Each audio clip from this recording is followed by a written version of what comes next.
안녕하세요, 욱한입니다. 오늘은 범칙금과 과태료에 대해서 알아보고 대부분의 운전자들이 신경 쓰지 않는 부분에 대해서 말씀드려 볼까 합니다. 운전을 하다 보면 본의 아니게 신호 위반이나 과속 등으로 단속이 되기도 하는데, 이때 발송되는 상품권은 범칙금과 과태료 두 종류로 나뉘어집니다. 집으로 날아온 상품권을 자세히 보시면 이런 내용이 확인이 됩니다.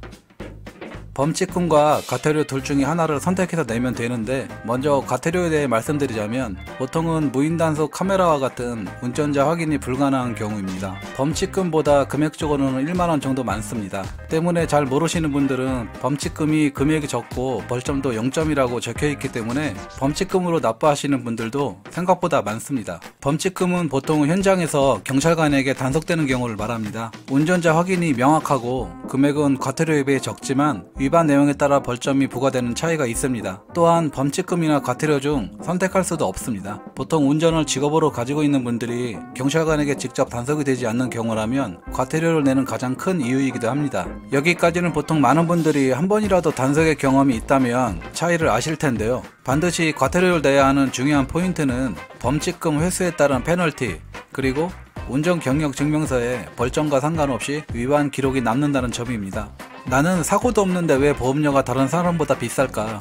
이런 생각 한 번쯤 하셨을 텐데요. 물론 해마다 보험료가 조금씩 오르는 이유도 있겠고 경력이나 차량 연식 등 여러가지 이유가 있겠지만, 단속되어 날아온 상품권을 자세히 보지 않고 무심코 범칙금으로 내고 있는 건 아닌지 확인하셔야 합니다. 교통법규 위반에 따른 자동차 보험 할증 내용을 보면 무면허, 뺑소니, 음주운전 2회 이상은 보험 20%가 할증됩니다.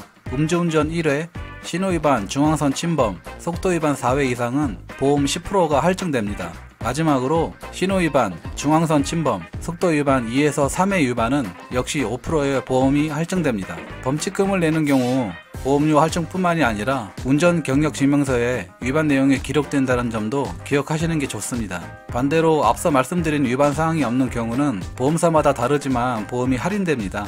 위반 사실을 까맣게 잊고 있다가 보통은 집으로 날아온 상품권을 가족에게 연락받고 납부를 가족에게 맡기는 경우도 많은데, 잘 모르는 사람이 낼 때는 본능적으로 적은 금액으로 내는 경우가 대부분일 텐데요. 앞서 말씀드린 보험료 할증 문제와 자신도 모르는 사이에 운전 경력 증명서에 기록을 남기게 되기 때문에 운전직을 계획하시거나 고려 중이시라면 잘 확인하시고 납부하셔야겠습니다. 운전 경력 증명서에 이 기록 한 줄로 손해보는 상황도 생기기 때문에 각별히 관리하시는 게 좋겠습니다. 물론 교통법규를 위반하지 않는 것이 최선이기는 하지만 운전이라는 게 내원 같지 않은 상황이 자주 생기기 때문에 불가피하게 단속이 되는 경우 말씀드린 내용 체크하시고 손해보는 일은 없어야겠습니다.